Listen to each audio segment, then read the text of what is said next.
entertaining and scary. As promised.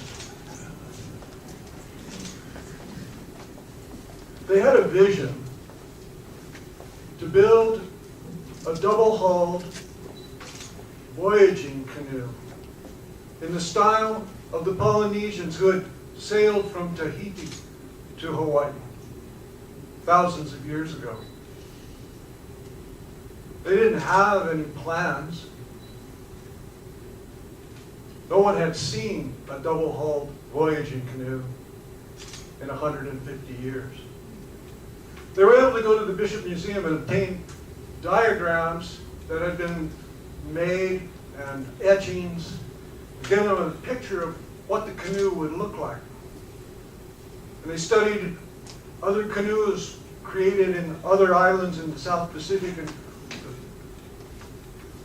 the Voyaging Society, Pacific Voyaging Society, set to work to build this canoe.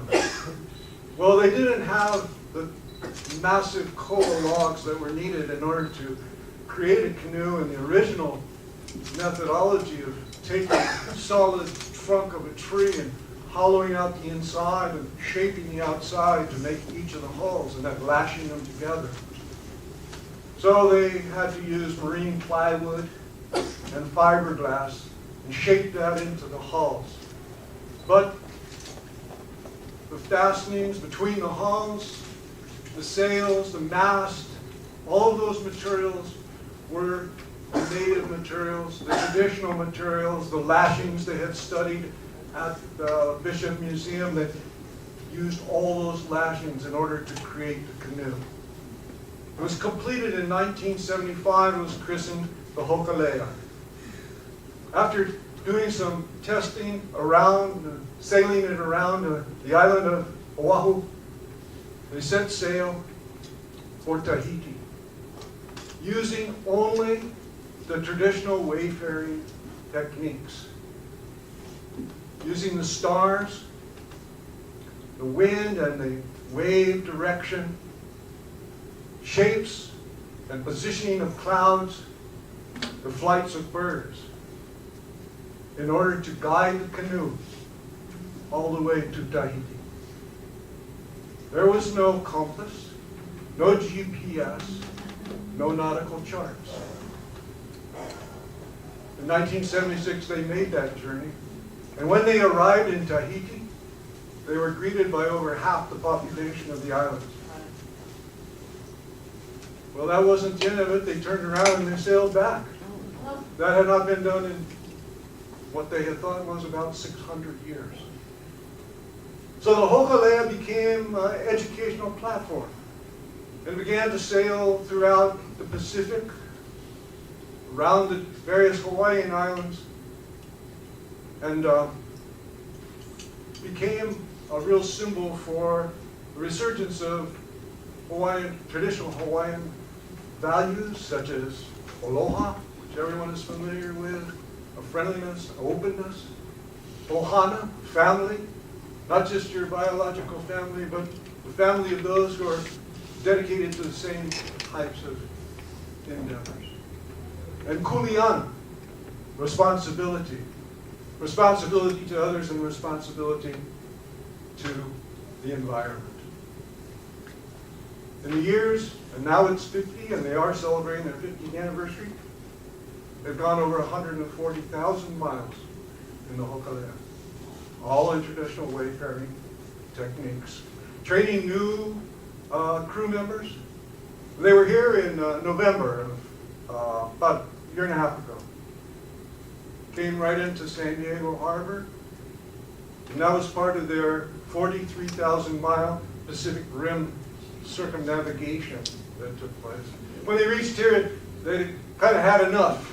They decided, because of adverse conditions or whatever it was, they take the canoe apart occasionally for service and maintenance, and they take the thing completely, unlash it, and then relash it, and that needed to be done. So luckily, the Matson Line, who services most of Hawaii for shipping, agreed to take the canoe on one of their containers, and they shipped it back that time. But for those of us that went out there to greet the hokulea, it was an interesting experience.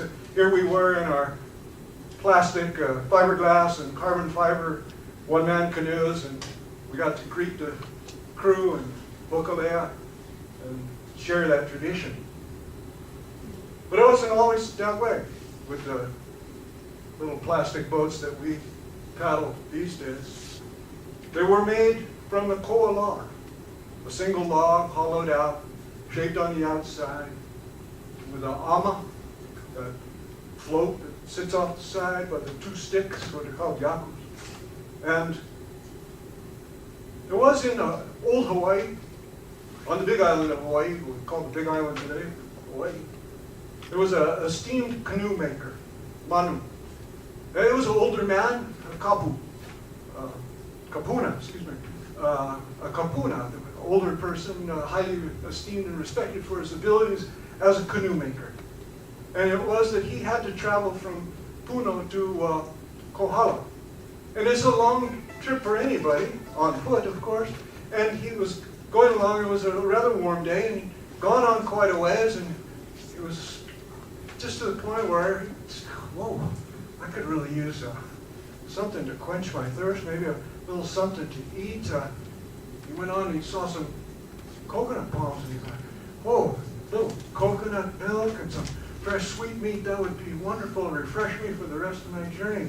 And he came upon a fellow standing around there, a fisherman, and he said,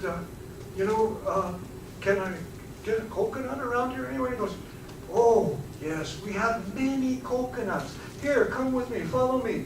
And Manu, he followed the young man, the fisherman, and he went on a little bit, and they came to a very large coconut grove, and the young man, the fisherman, pointed up and goes, well, there are many coconuts here.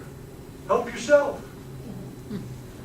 Now, when Manu was younger, he would have climbed right up the tree, but being a kapuna, older fellow, he was unable to climb the tree, and rather dejectedly knew that this was not the spirit of aloha, and he just left the fisherman there, who was chuckling to himself for having fooled the old fellow.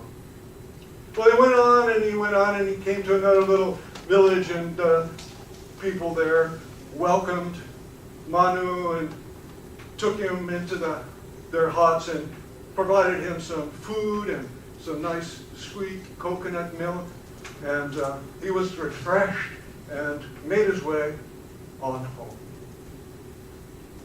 Now, several months later, there had been a terrible storm, and he was working in his canoe shed, halau they call it.